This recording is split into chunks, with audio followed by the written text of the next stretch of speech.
This is going to be my kayak power solution. I have the Hobie battery holder. It comes with a parts kit. I've gone with the Nocqua Smart Link battery connector. On and off function, which is going to be super nice. And I'm going to run 2 batteries, and it will drain from 1 battery at a time. And my second Nocqua Power Pro kit. I don't think I needed all these parts, but I needed the second battery. Let's open her up.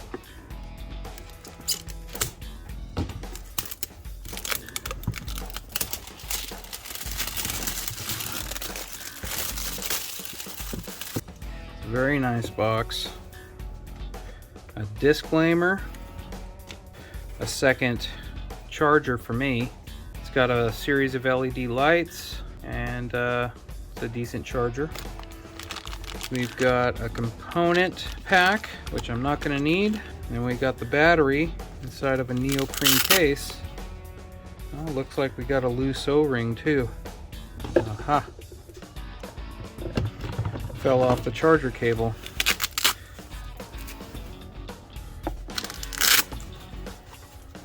We've got a nice sealed battery in here.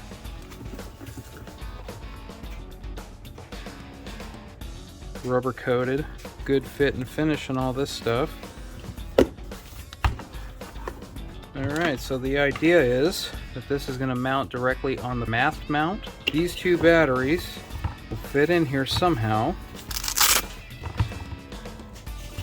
This is the first time I'm trying this, so... Well, that's not convenient. Gotta figure out how this is gonna go in.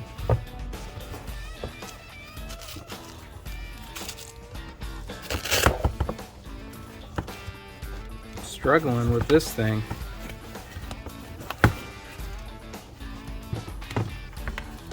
Oh yeah, that was super easy.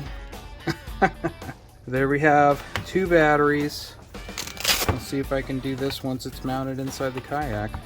When I started this project, I thought I was going to be able to use this Hobie battery holder to mount both of these Nocqua 10 amp hour batteries. The idea was to use the Velcro to strap around it and secure them. What I have found is that it is more difficult than I would like to have these in there mounted and velcroed in, especially when it's installed in the boat. So I think I've come up with a good solution to this. What I have here is a piece of elastic cord, and I'm going to drill a hole, one on either side, run the elastic cord over the 2 batteries, and I think that should do the trick in keeping these batteries from moving around. Here we go.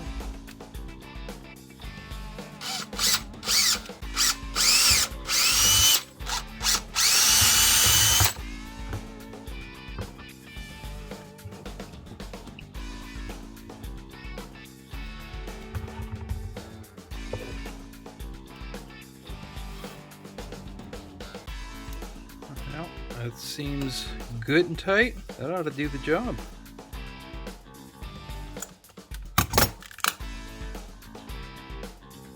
Melt the ends so we don't get any fraying. Another good thing about this is that we have the cables both facing outwards, which makes it much easier to connect. Seems pretty secure to me. Comes with this little C-clamp that's going to go behind the mast, and it's going to screw in from the front. It's got a couple of stainless steel nylock washers. It's going to set down inside the hull like so. I'm going to have to cut this zip tie here for my NEMA 2000 backbone, because that is definitely going to be an issue.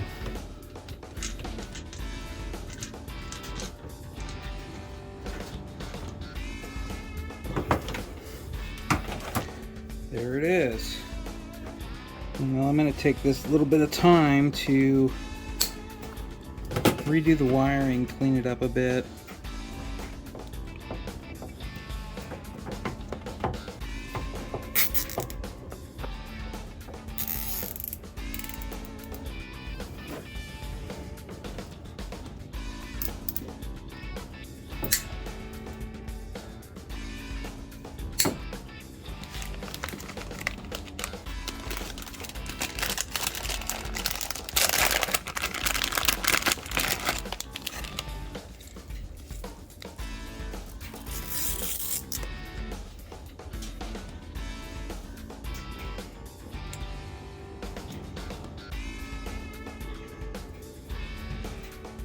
So there it is.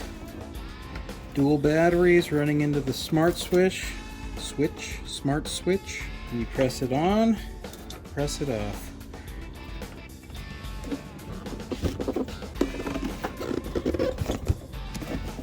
The bucket still fits in with no issue. One of the main reasons I'm running dual batteries is not just for the fish finder, but I also want to run a camera and I want to charge my phone. I want to have power. So I purchased this Nocqua Adventure Gear dual USB port, and it's pretty nice. It's got a rubber cover. When it unscrews, it has a rubber gasket that's going to be on the outside, but I wasn't sure where I wanted to mount it. A lot of guys will mount it inside their hatch. They'll drill a hole in their bucket, and that's really great. It's nice and secure. It's not going to get wet, but I don't want to just plug my phone in and throw it in the bucket. I want to run cameras, like I said, so I'm going to have it mounted on the boat. And up until this point, I have the cable running through the Hobie pass-through, and this is just kind of dangling, and I shove it in my rubber net, and that works. It's not really an issue, but I want to permanently mount this. I want it to be a little cleaner than that, not have extra cables dangling around.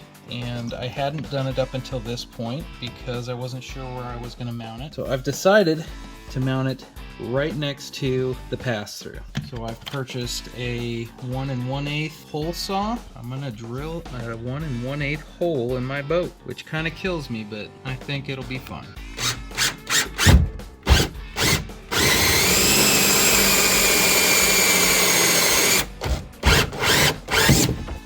It pains me. I want to make sure I get all these burrs off so that I have a nice tight flush mount. So I don't want water coming in.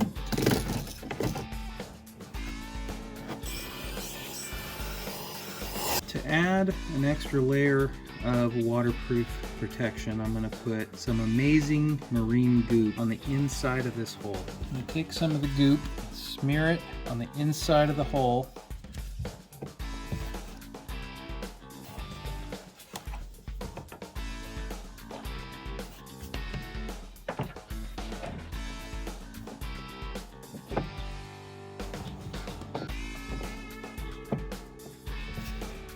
I'm going to take the backing net, run the quick cable through the backing net, all the way behind it, and screw it down.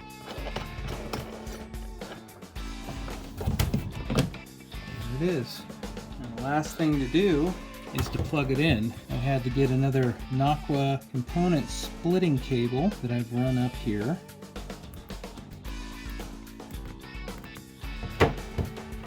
And now we have USB power, which is fairly accessible. Let's turn the batteries on. And there we go. You have a 2 amp and a 1 amp.